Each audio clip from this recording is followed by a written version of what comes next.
Hi Xhorse fans, welcome back to our channel. If you have received the MULTI-PROG but find that there is no response when connecting to the computer and the software shows that the device is not connected, don't worry. This is not a problem with the device. Likely, you haven't installed the driver yet. If your computer is a Windows 10 system, the driver will be installed automatically, so you don't have to worry about it. However, if your computer is a Windows 7 system, you need to install the driver manually. So today, I'll show you how to install the driver for MULTI-PROG manually. Let's first connect the device to the computer. Then click Help on the top of the software interface. Choose Install the driver and there will be a pop-up. The device name will be automatically identified here.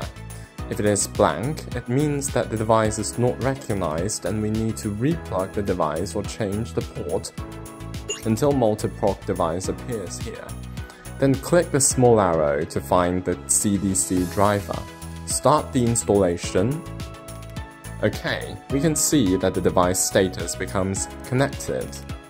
Please note that if the installation fails, we need to click Windows 7 Repair Driver first, and then install the driver again. Well, that's all for the manual installation method of the MULTI-PROG driver. If you encounter any problems during the installation process, please contact our technical support. In the next video, we'll explain in detail what MULTI-PROG does and how to use it. If you're interested, please follow us. See you next time.